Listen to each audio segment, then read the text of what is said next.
एक लड़की जो पढ़ाई मुकम्मल करती है, पायलट का कोर्स करती है, उसके बाद कैप्टन बनती है, पहली फ्लाइट उड़ाती है और उसके बाद कमरे से उसकी लाश मिलती है।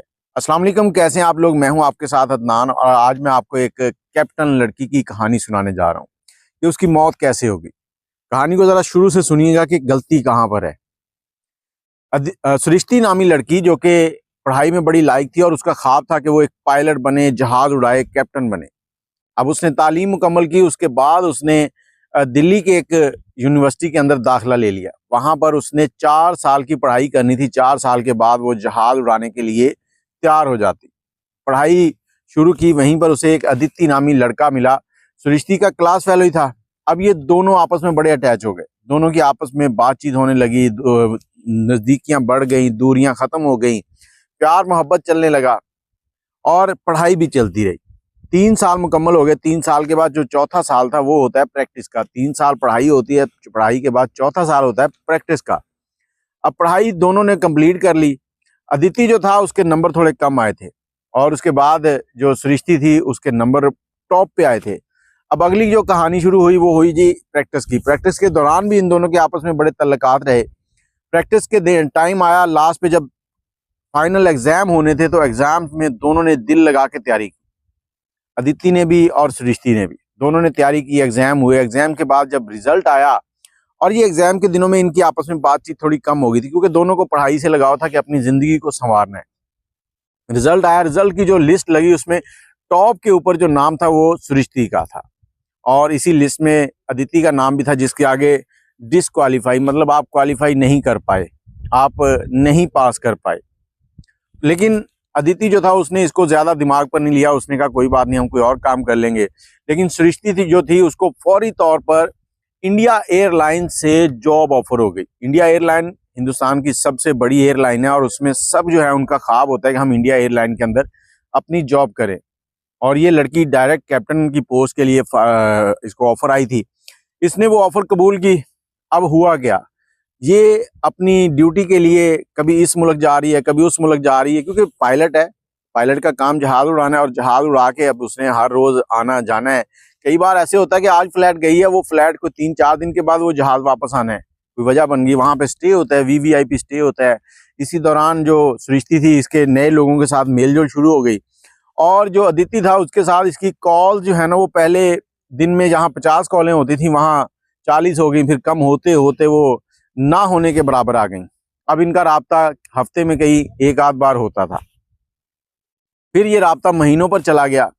अब एक दिन अदिति जो है वो फ्लाइट से आती है, आके अपने कमरे में पहुंचती है और उसकी आदत थी, सॉरी सृष्टि, उसकी आदत थी कि अपनी घर वालों को डेली उसने रात को कॉल करनी है, सारे दिन का हाल अहवाल अपनी माँ को बताना है या बहन को बताना है, उसके बाद वो सोती। अब वो रात को अपनी माँ से कॉल वगैरह की है, सब कुछ किया, उसको बताया, उसके बाद वो सोई है।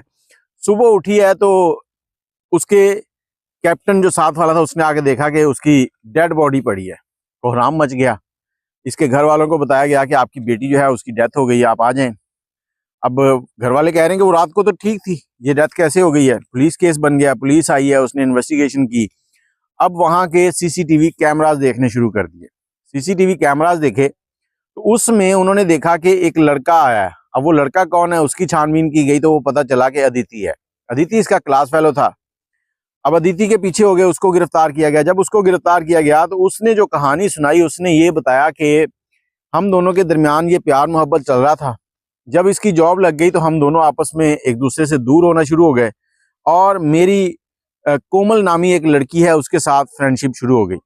अब हम दोनों की एक कॉलेज की फ्रेंड थी, उसकी बर्थडे थी, उसने हम दोनों को इनवाइट किया था। मैं अपनी गर्लफ्रेंड के साथ वहां आया था, जिसकी वजह से सृष्टि को जलन हुई और इसने मुझे वहां पर देखा और इसके दिमाग में क्या क्या चलता रहा ये इसने बाद में मुझे मैसेजेस किए। अब मैं कोमल के साथ फेयर था और इसे मैं स्किप कर चुका था क्योंकि ये बहुत मसरूफ हो चुकी थी, इसके पास मेरे लिए टाइम नहीं था। लेकिन ये अब चाहती थी कि मैं कोमल को छोड़कर दोबारा इसके साथ सेट हो जाऊं। मैंने इसको बहुत समझाया लेकिन ये नहीं समझ रही थी। इसने कहीं से कोमल का नंबर निकाला है, कोमल को कॉल की है, कॉल करके उसको कहा कि ये बहुत ही गलत लड़का है, ये पहले मेरे साथ था, मुझे इसने छोड़ दिया, अब तुम्हें भी छोड़ देगा।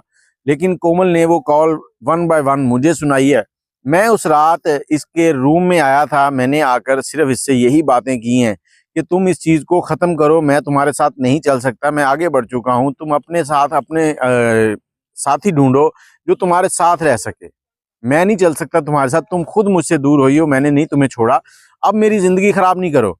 लेकिन ये समझ ही नहीं रही थी। इसी दौरान हमारे दरमियान काफ़ी बहस तकरार हुई है और उसके बाद मैंने इसको कमरे में छोड़ा और मैं कमरे से निकल आया कि मैं तुम्हें नहीं समझा पाऊंगा, तुम जाओ भाड़ में। मैंने ये कत्ल नहीं किया। अब पुलिस ने जो अदिति है उसको अरेस्ट नहीं किया, उसको छोड़ दिया है और वार्निंग दी है कि वो रिपोर्ट आने, जो मेडिकल की रिपोर्ट है उसके आने तक शहर से बाहर नहीं जा सकता। अब ये सारी कहानी चल रही है, आगे क्या होगा वो रिपोर्ट आने के बाद पता चलेगा, लेकिन अब तक की यही कहानी है। अब यहाँ गलती किसकी है ये आपने बताना है कि कौन गलत है कौन ठीक है। मुझे इजाज़त दें, दुआ में याद रखिएगा। अल्लाह हाफिज़।